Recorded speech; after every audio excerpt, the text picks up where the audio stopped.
George Bruno with the 21 Report in Orlando, Florida. And I'm talking with Rollo Tomassi from therationalmail.com. And he's written several books, and you might have read them and you're aware of them. And I don't want to go over that information because he's a dynamic person, and there's constantly information and research coming out of this person's mind here. And that's what we want to tap into today in a little chat and give you some hope as well. Sure. Welcome. Thanks. The speech went well? Very well. I gave my speech about the state of the manosphere, the State of the Manosphere address.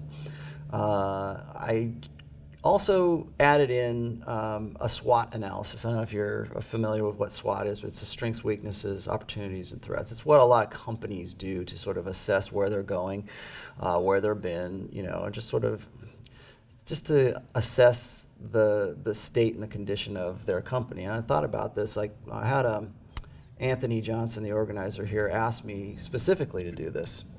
And at first I was kind of reluctant, only because I would rather be writing my books. I'd rather be doing what it is that I do than talking about what it is that I do. And when I get wrapped up into the manosphere, usually it's because people are looking to me as some sort of authority for that. And I think I'm probably one of three guys maybe that I know, the 3 R's in the manosphere, that can, I think, accurately describe what it is, what the manosphere is, and just what it is that we're experiencing and where we're going right now. So that's what it was about. Yeah. I find that every day there's a new man that experiences and discovers what the manosphere is. Explain it for the newbie. Okay. The manosphere is really a consortium of guys. It's a consortium of men all over the world that come together and share an experience, or share a masculine and male experience. That was actually one of the strengths that I put in the SWOT analysis. It's men coming together and again relating. I think a lot of guys will say, well, Rollo, all the stuff that you talk about, I knew about. I knew of it. I just, in the back of my head, I could kind of feel that. That's one of the reasons we call it the red pill, or we call it, unplugging from the matrix. I could feel that there's something wrong, but I could never put my finger on it. I could never give it words. And they almost always tell me that I have the capacity to articulate what it is that they're thinking, but they can't really put it out there. And so when they read my books or they listen to the audio or whatever, they think that I'm talking to them. They say that they're hearing their own stories in what it is that I say. And the way that I came to those stories is through the aggregating men's experience from the manosphere. So a lot of the misconceptions about the manosphere is they think that it's just about like pickup artists, or they think it's just about MGTOW, or they think it's about men's rights movement and stuff like that. It's much larger than that. It's like I said, a consortium is probably the best word that I can put to it, but it's guys coming together, and sometimes we debate, sometimes we encourage, sometimes we hassle each other. We're men. Sometimes we test each other. We share ideas, and it is truly a marketplace of ideas amongst men right now. And we try to stay as objective as we can, but I'm not going to say that it's always that. Sometimes it's some guys can't help but put themselves into whatever their ego investments are, or whatever their politics are, or whatever their religion is. But on the whole, it is really kind of turning into a resource of men's globalized, universalized experiences online in various forums. Through my work, through other people's work, through various podcasts. I've got my own podcast right now going with the Red Man Group. And so it's not just one form of media. It could be books. It could be, like I said, podcasting. It could be coming to an event like this and learning about it. So, that's probably the best way I can describe the answer. It's been said that never talk about politics or religion, but in the manosphere, we talk about politics, we talk about religion, but not in the sense that we're not trying to create, we're not getting people to take sides, we're not polarizing, we're not talking about the world as we want it to be or how it should be. How it should be. How it is. Define to our listener and watcher how we are framing that. Okay. It's always been my policy on my blog that I only really get into intersexual dynamics. And I think there's a misconception about what the red pill really is today. People say, oh, those red pillers, they're incels, or they're neckbeard guys, or they're these guys who live in their mom's basement, or they're these guys who are misogynists who are throwbacks to 1950s chauvinists and stuff like that. They think that it's just sort of the evolution of that element in 2018. Okay, it is not. It is much larger than that. It is much more focused, I should say, on, well, first of all, on men's issues. But what you're talking about when it comes to people's personal convictions and what I call ego investments, I only talk about, and as objectively as I possibly can, I talk about intersexual dynamics, and that is what the red pill has always been. Some people will say, well, the red pill is just truth, and so I believe, and I'm a conservative Republican, or maybe even I'm a liberal Democrat or whatever, and that's my red pill, right? And it's like, okay, well, that's your bastardization of the brand of the red pill, but that's not what the red pill is. The red pill has always been about intersexual dynamics.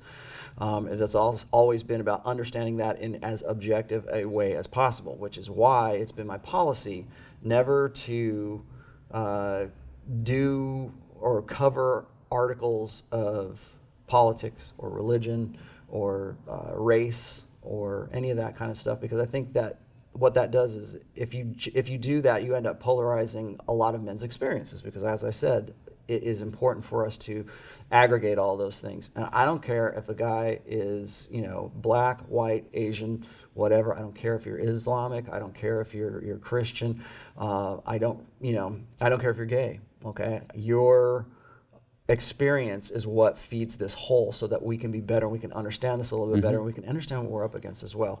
And so I don't touch topics particularly directly about those things, but I do touch them if intersexual dynamics crosses over into that. So I do talk about how, in fact, my fourth book, my upcoming book, is going to be about the red pill and religion. It's going to be how masculinity and how religions have been kind of assimilated by what I call the feminine imperative. I'm getting into that. I will talk about politics, but I will talk about them from intersexual dynamics. I did so in this last talk, but I've written a post called "The First Female President," where I kind of break down the sexual politics on a larger social scale between Hillary Clinton and Donald Trump, when the collective, what I call the Gestalt masculine, took away something from the Gestalt feminine. Everyone thought that Hillary Clinton was going to be the next president. It was her turn. She was owed it, and all she had to do was just step up there and take it. Well, the Gestalt masculine took that away from the Gestalt feminine, and now we're feeling the brunt of that. Now we're seeing, like with the resistance movement, with the pink pussy hats, and all the things that have been going on right now with Me Too, and the Kavanaugh decision, everything. All of that is fallout from the Gestalt masculine taking something away from the Gestalt feminine, and that's one of the reasons I think that we're starting to enter into a stage of social repression, in the sense that masculinity itself is starting to become criminalized just to be a man.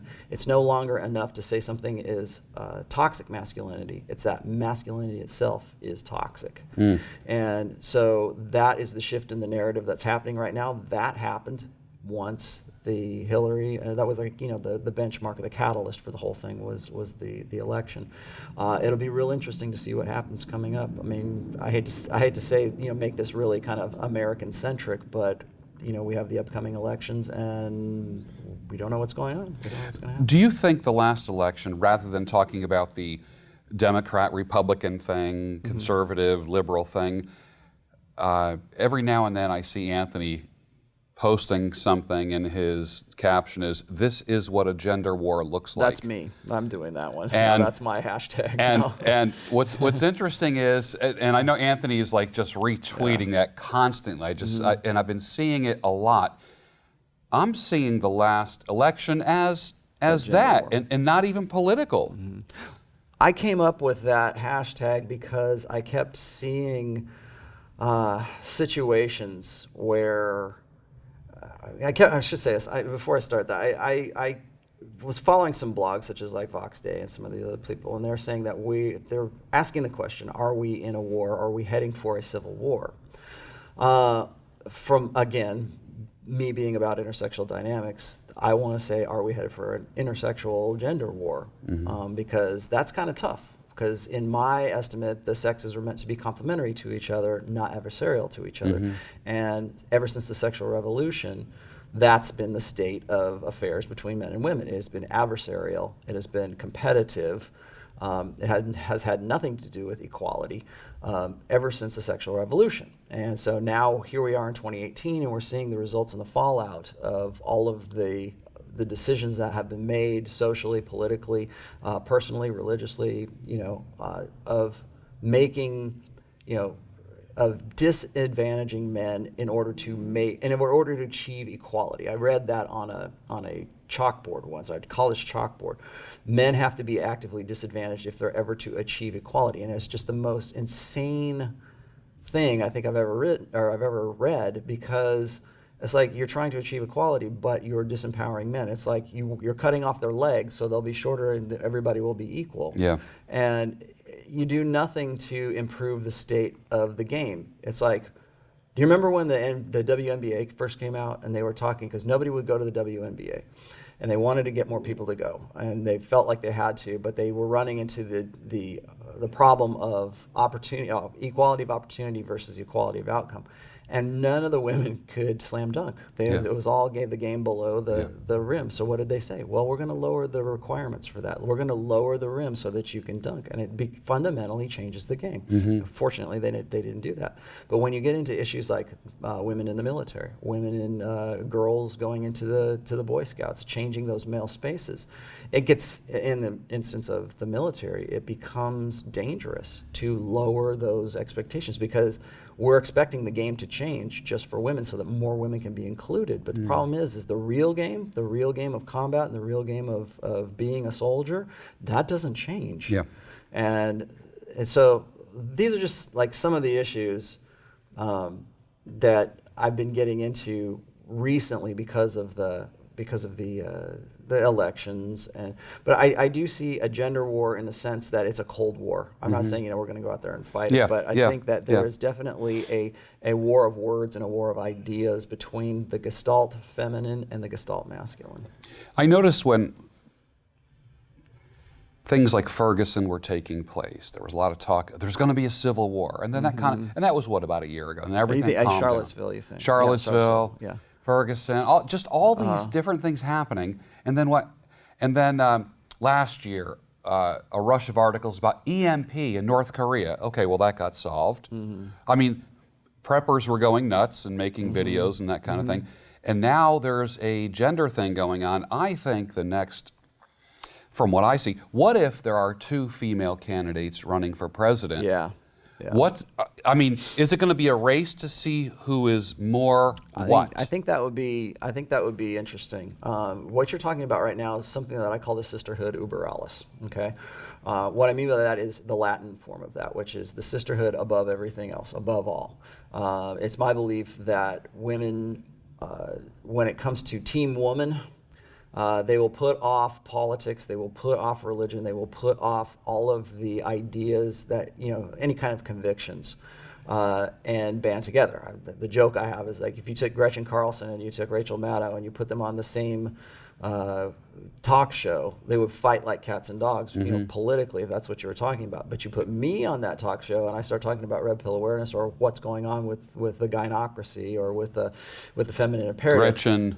Gretchen teams up with. They lock arms and they close ranks and they fight you tooth and nail, because that team woman takes priority over any other thing that they've got going. And I've linked that back to sort of the evolution of women in a social sense. It's in women's evolved mental firmware to be more collectivist. Because when we were hunter-gatherers, when we were in hunter-gatherer societies, women had to depend on one another for sustenance and to child rearing, and there had to be some sort of cooperation. So how does that play out in the modern world? Well, they've done research where they've given women a bunch of money, and they're supposed to distribute that money throughout a group. The women almost universally will try to give that money out as evenly as possible. Whereas if you do the same experiment with men, they will reward men with the money for merit. So if you do a better job, you get this much, and if you didn't do hardly anything, you get this much. And so that is one of the things I think is sort of in our evolved collective psyche, is that women tend to lean towards collectivism, whereas then that is reflected, I think, in governments that are run by women. So if you look at Sweden right now, if you look at Germany, if you look at really in the UK as well, anywhere where we have a woman who is in political power, they tend to default to that collectivist ideal. They tend to want to give the money out as evenly as possible, although that's one of the reasons I think that women sort of lean towards socialism, or they lean towards collectivism. I don't want to say socialism because that kind of has different connotations, but collectivism for sure. And so when women get into those positions of power, that collectivism kind of comes out. But do you think they want to even the score at the expense of yes, civilization? Of everything. Yes. Yeah. It's my belief that feminism has never been about equality. That has always been the cover story for feminism. It has always been about retribution and restitution.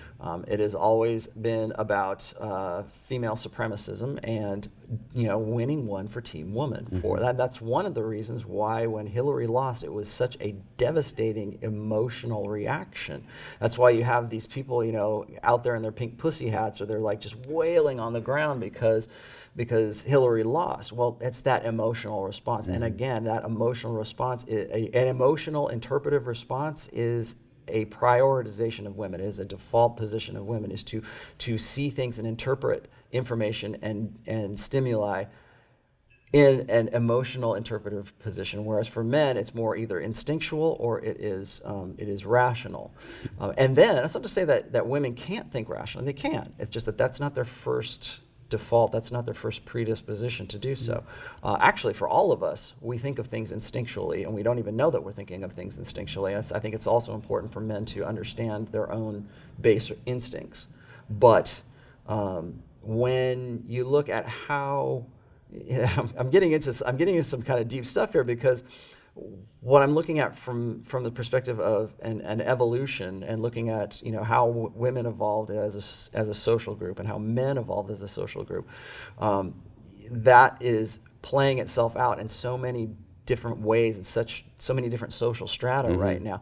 Last year I gave a talk called Hypergamy Micro to Macro, and what I did was I took the nature of hypergamy and the nature of women from the biological, from women's ovulatory shift, all the way up through how it affects you personally when you're dating, how it affects you when you're married, how it affects you when you're working with a woman, and how it affects you when you're in social situations where you depend on women governing you, and then how it would be if we were to say have a female presidency. So you have to look at all of those little from the micro to the macro, and I think that where we're at right now is we're observing the macro. We're observing what is happening, or what women's collective social response is to defeat, to being defeated by the Gestalt masculine. Team man beat team woman. It doesn't. People say, "Oh, it's about Hillary and it's about Trump." It is about him versus her. Yeah. Him as a man versus her as a woman. Yeah. Let me ask you this. Usually with the threat or the implied threat of chaos or disorder, a group rises. So with the threat of social chaos and disorder, we have preppers. With the threat of a gender war, which right now people are hearing that, and with your hashtag, when it becomes really, really obvious to people, when they finally put on the lens, what is going to be the response? Is there such a thing as the a red pill version of a prepper?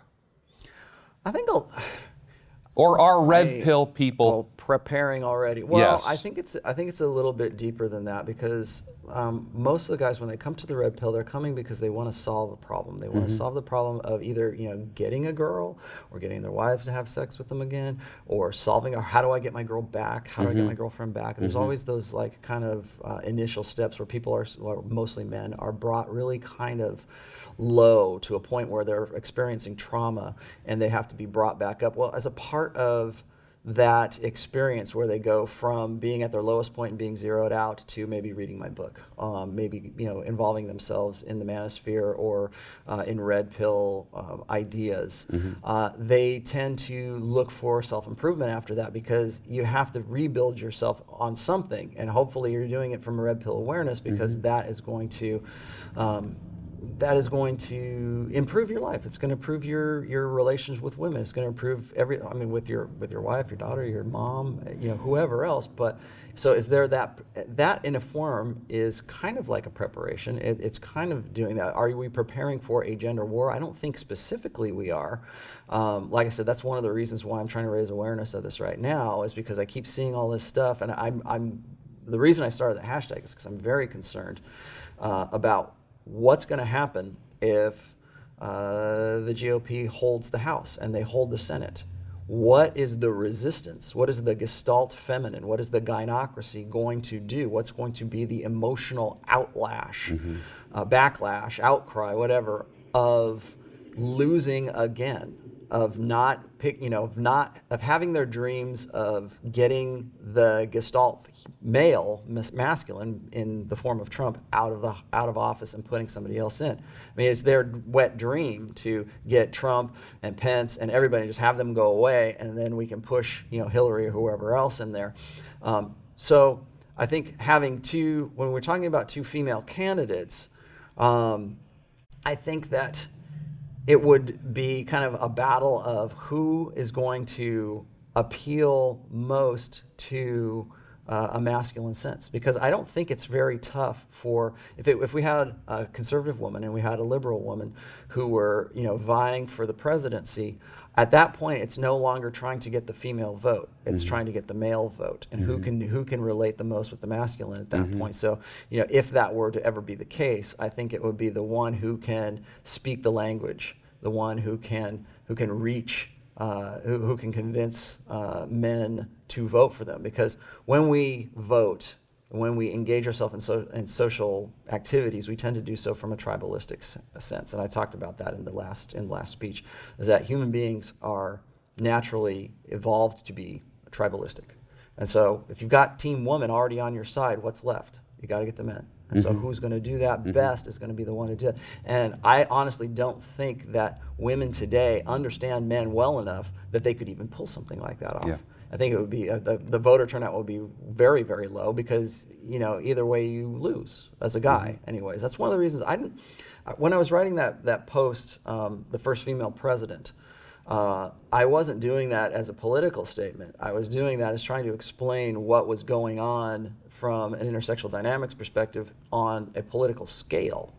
And so as a consequence, I said, look, I've never been a fan of Trump. Okay, from day one, I was never a fan of him when he had his TV show. I honestly, I was just disgusted at the state of politics when we had that, when it was Hillary Clinton and it was Trump, and the only masculine, embodiment that could defeat Hillary Clinton was Trump. Yeah. I mean, who else could do that? If you didn't have Trump in there, she would be the president. Yeah. It had to be. So I tell guys, I say, look, I didn't vote for Trump. I voted against Hillary. Yeah. I said, and maybe he redeems himself. Maybe, things get a little bit better. People are going to see this and go, oh, I can't believe he's not for Trump.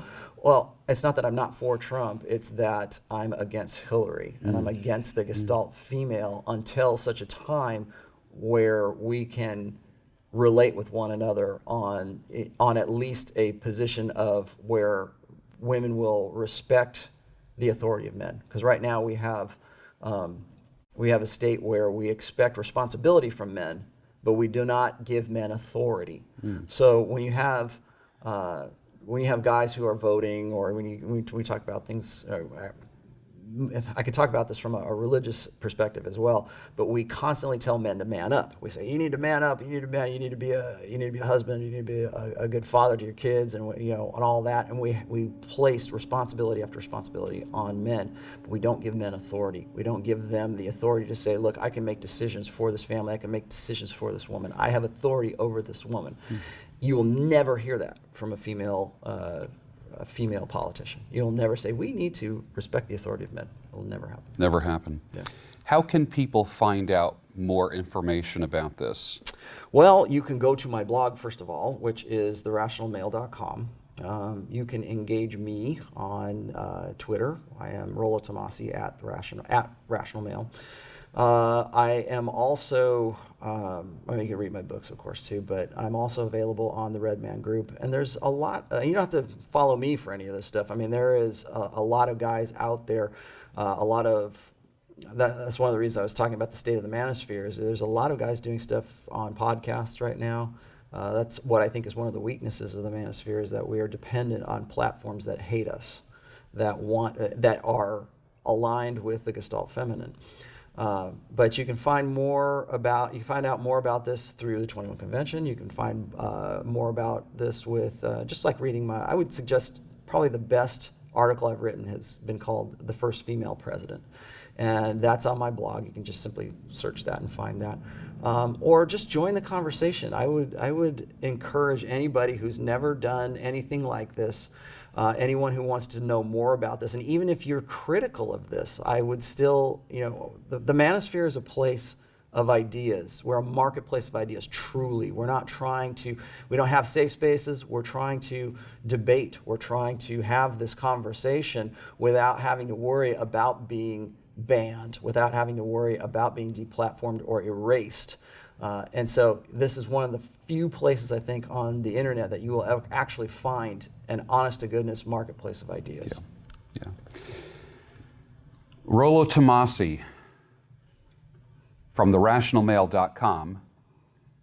Look him up, research him, look at his article, his blog post called "The First Female President."